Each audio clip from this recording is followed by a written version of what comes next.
Babouche et Djellaba, les histoires de Nasreddin.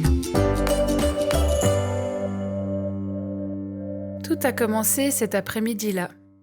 Nasreddin était assis dans son jardin, sous le grand olivier, celui qui, moi, je trouve, en fait, ressemble à un baobab.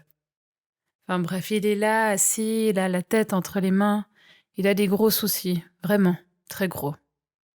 Ça, c'est depuis qu'il a fait traverser l'homme riche dans sa petite barque sur le grand fleuve qui sépare l'Est de l'Ouest, le Bosphore. Il a fait traverser l'homme riche et puis au milieu du Bosphore, la barque a coulé et l'homme riche aussi. Bon, pas lui, pas Nasreddin. Lui, il sait nager. Mais quand même, il a perdu la barque. Et sans barque, pas de travail. Sans travail, pas d'argent. Et ça, c'est vraiment très embêtant. L'âne s'approche de Nasreddin, penche la tête, bouge une oreille. Nasreddin sourit. Merci l'âne, mais là vraiment, il va avoir besoin d'une aide beaucoup plus robuste que celle que l'âne pourrait lui apporter. L'arbre bouge, les feuilles frémissent, Nasreddin lève la tête. Merci l'arbre. Mais non, il va avoir besoin d'une aide beaucoup plus majestueuse que celle que l'arbre pourrait lui apporter. Le vent souffle, les nuages bougent, le soleil lui fait un clin d'œil, Nasreddin lève les yeux au ciel et... Ah mais oui, mais c'est ça. Il aurait besoin d'une aide d'en haut. Quelque chose de divin, de miraculeux, un cadeau de Dieu, c'est ça. Il se met debout, il court jusqu'au fond du jardin, là où il y a un mur. Le mur sépare le jardin de Nasreddin du jardin du voisin. Et là, Nasreddin, il s'agenouille et il prie. Il demande de l'aide. Beaucoup d'aide. En fait, il demande de l'argent. Il aurait besoin d'argent, de beaucoup d'argent. Il aurait besoin de 1000 dinars. Pas une pièce de plus, pas une pièce de moins. Et il se relève et il rentre chez lui, tout sourire. Le soir, rebelote, Nasreddin court jusqu'au mur, s'agenouille, prie, demande les 1000 dinars. Pas une pièce de plus et pas une pièce de moins. Il se relève, rentre chez lui, il est tout sourire. Le lendemain, c'est reparti, il demande les 1000 dinars, pas une pièce de plus, pas une pièce de moins, à midi, le soir. Il fait ça pendant quelques jours. Il s'est pas rendu compte que derrière le mur, il y a le voisin qui écoute. Quand le voisin entend les 1000 dinars, pas une pièce de plus, pas une pièce de moins, il rentre chez lui, il prépare un sac et il met les pièces dedans. À midi, quand Nasreddin vient prier, le voisin attend que Nasreddin ait fini sa prière et hop, il lance le sac par-dessus le mur qui atterrit pile derrière le dos de Nasreddin qui se retourne d'un coup. Nasreddin regarde le ciel, le sac, le ciel, le sac. Il s'approche du sac, tout doucement. Il défait la lanière, enfin la petite ficelle qui fermait le sac. Mais c'est plein de pièces d'argent. Ah bah alors ça. Ah bah alors, qui l'aurait cru? Mais c'est dingue! Mais c'est surnaturel, ça! Bon, il faudrait qu'il compte quand même. Alors il s'asseye, puis il se met à compter les pièces. 1, 2, 3, 400, 500, 600, 997, 998, 999... Ah, bah elle est où la dernière pièce? Il n'y en a que 999. Pourtant, il est sûr, hein, il avait demandé 1000 dinars. Bon. Derrière le mur, il y a le voisin qui rit, qui en peut plus, qui regarde Nasreddin. Bon, Nasreddin, 999, c'est quand même 999.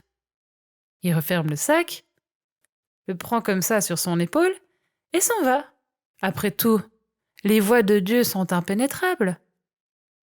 Le voisin qui voit Nasreddin rentrer chez lui se met à crier « Oh, oh, Oh, voisin, tu vas où là avec mon argent? Reviens! Allez, reviens!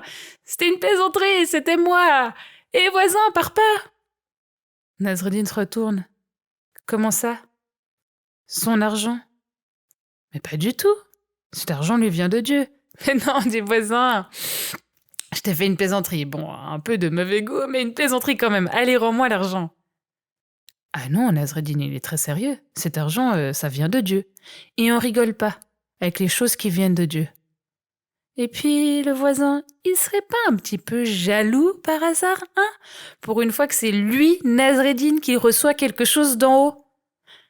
C'est quand même quelque chose, ça, hein? Non, le voisin dit qu'il est pas jaloux, il est juste surpris que Nasreddin ne comprenne pas la plaisanterie et que cet argent est à lui. Ah non, dit Nasreddin. Cet argent vient de Dieu. Bon, dit le voisin, écoute, il va falloir aller voir le sultan. Ah mais Nasreddin, il veut pas, hein. Ça, vraiment, c'est injuste. Puis Nasreddin, il est pauvre, s'ils vont chez le sultan il va tout de suite voir que Nasreddin, il est pauvre, ça se voit déjà rien qu'à sa djellaba, ça se voit, hein. Et puis le sultan va croire que Nasreddin a volé l'argent. Et c'est pas vrai, il l'a pas volé, il l'a reçu. Le voisin dit que bon, il veut bien lui prêter une djellaba à Nasreddin, pour qu'ils aient la même et que le sultan ne se doute de rien. Et des babouches et un âne, tant qu'on y est, pourquoi pas. Bon, Nasreddin est un peu obligé d'accepter.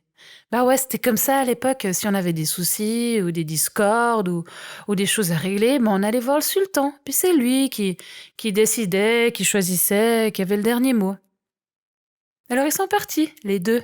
On aurait dit deux frères, habillés la même chose, avec la même djellaba verte émeraude avec des petits fils dorés. Nasreddin, il avait les babouches du voisin. Qu'est-ce qu'elles étaient confortables. Puis qu'est-ce qu'elles lui allaient, mais comme deux gants, enfin aux pieds. Même les ânes, ils se ressemblaient, comme deux gouttes d'eau.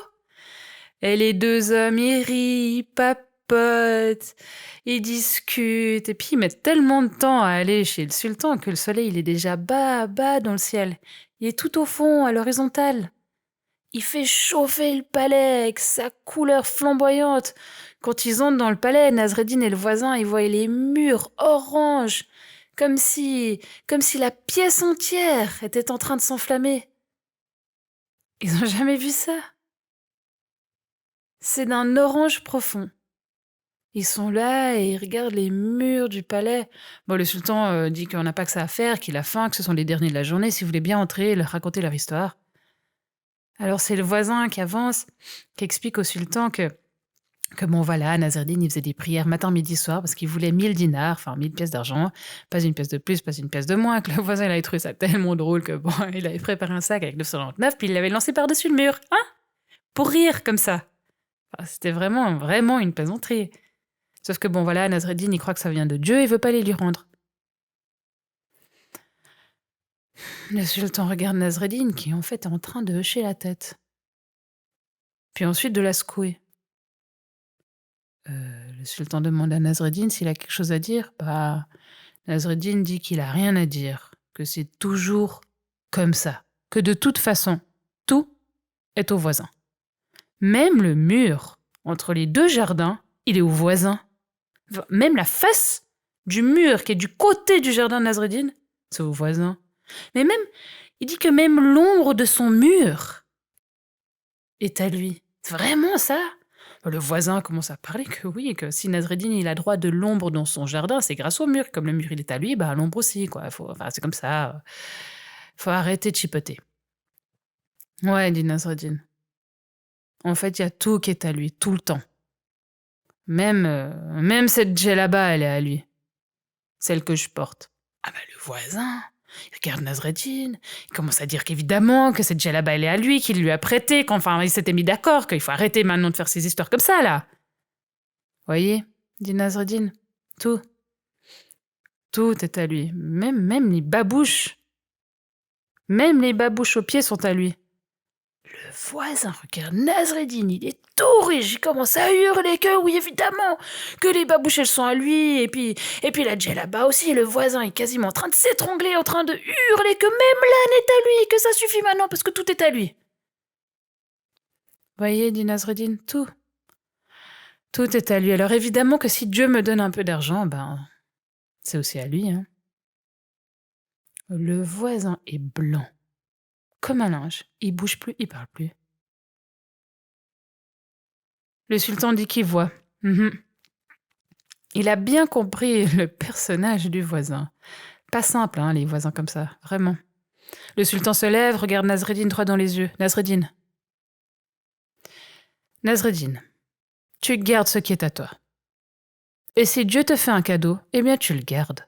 Mais si le voisin t'a prêté quelque chose, tu le lui rends. Et puis bon, le sultan avait faim, c'était l'heure d'y aller, le soleil s'était couché, et il leur a demandé de partir.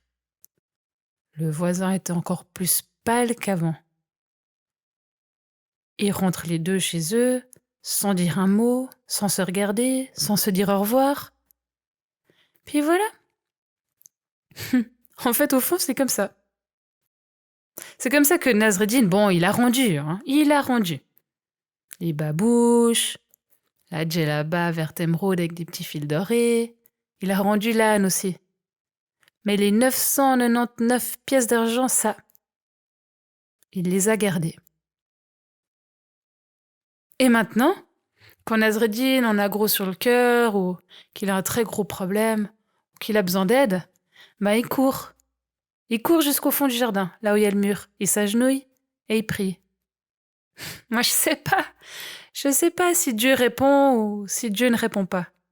Mais ce que je sais, c'est qu'après, Nasreddin, il se relève et il rentre chez lui. Tout sourire.